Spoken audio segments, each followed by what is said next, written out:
Hello friends, வணக்கம் and welcome back to my channel Dara's Cooking Demo.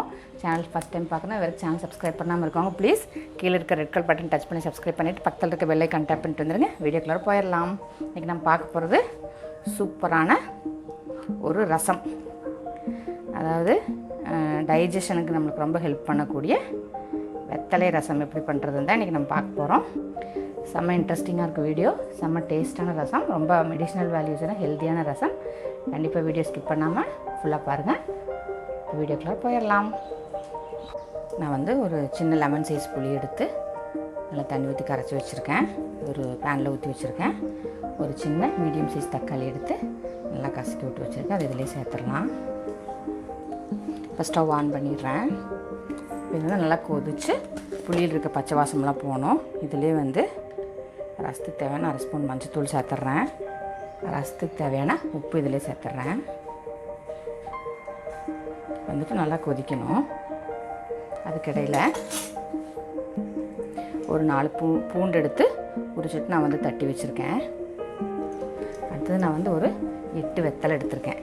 அதில் ஒரு 2 வெத்தலை எடுத்து தனியாக வச்சிட்றேன். பாக்கி இருக்க வெத்தலையில் இந்த காம்பும் நுனியும் கிள்ளிட்டு கழுவி வச்சுக்கலாம். நல்லா மிக்ஸி ஜாரில் இப்போ நம்ம பொடி நுணுக்கிக்கலாம். ஒரு 3/4 ஸ்பூன் கிட்ட ஜீரகம் போட்டுக்கிறேன். அதே மாதிரி 3/4 ஸ்பூன் கிட்ட மிளகு, காரத்துக்கு மிளகு மட்டும்தான். இப்போ இந்த வெத்தலையெல்லாம் பிச்சு இதில் போட்டுக்கிறேன். நீங்கள் பூண்டு இதில் வேணாலும் போட்டுக்கலாம் அரைக்கும்போது. ஆனால் நான் தனியாக தட்டி வச்சுருக்கேன். இது கோர்ஸாக ஒரு பவுட்ரு மாதிரி அரைச்சிட்டு வந்துக்கலாம். இப்போது நல்லா கொதிச்சிருச்சு, புளி பச்சை வாசமெல்லாம் போயிடுச்சு. இந்த மாதிரி ஒரு கோர்ஸ் பவுடராக அரைச்சிட்டு வந்தாச்சு. இப்போ அதை இதில் சேர்த்துடலாம். நம்ம தட்டி வச்சுருக்க பூண்டும் இதில் சேர்த்துடலாம். நல்லா மிக்ஸ் பண்ணிடலாம். நீங்கள் பூண்டு இந்த அரைக்கிற பவுடர் கூட வேணாலும் போட்டுக்கலாம். இப்போ இது கூட நீங்கள் ரசத்துக்கு எவ்வளோ தண்ணி வேணுமோ தண்ணி சேர்த்துக்கலாம். அந்த ஜார் கழுவியை நான் அந்த தண்ணி சேர்த்துக்கிறேன். அதுக்கப்புறம் ரசம் கொதிக்கக்கூடாது, நுரக்கட்டி வந்தோடனே எடுத்துடணும். ரசம் நல்லா பொங்கி வருது. கொதிக்கிறதுக்கு முன்னாடி ஆஃப் பண்ணிடலாம். இப்போது தாளிச்சிடலாம். நான் தாளிக்கிற கரண்டி வச்சுருக்கேன். 1 ஸ்பூன் நெய் விட்டுறேன். நெய் உருகிடுச்சு. அரை ஸ்பூன் கடுகு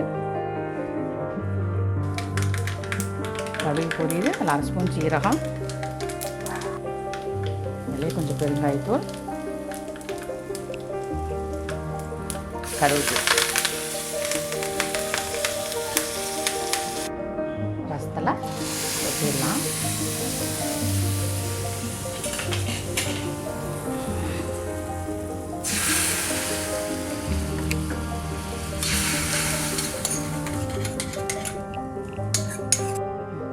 இப்போ ரசம் எடுத்து ஊற்ற கிண்ணத்தில் நான் பச்சையாக கொத்தமல்லி போட்டிருக்கேன்.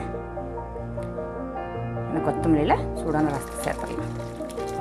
வீடியோ யூஸ்ஃபுல்லாக இருந்திருக்குன்னு நினைக்கிறேன். வீடியோ பிடிச்சிருந்தா லைக் பண்ணி, ஷேர் பண்ணி, கமெண்ட் பண்ணுங்கள். சேனல் மறக்காமல் சப்ஸ்கிரைப் பண்ணிவிட்டு பக்கத்தில் இருக்க பெல் ஐக்கான் டேப் பண்ணிவிட்டு வந்துருங்க. எங்கள் வீடியோட புது நோட்டிஃபிகேஷன்ஸ் உங்களுக்கு அப்டேட் ஆகும். என்னோட எல்லா புது வீடியோ நீங்கள் மிஸ் பண்ணாமல் பார்க்கலாம். இன்னொரு வீடியோ மீட் பண்ணுறேன். until then stay blessed and be happy always. இப்போ அந்த எடுத்து வச்ச 2 வெத்தலை இருக்கு இல்லையா, அதை அப்படியே மேலே போட்டுடலாம். தேங்க்யூ.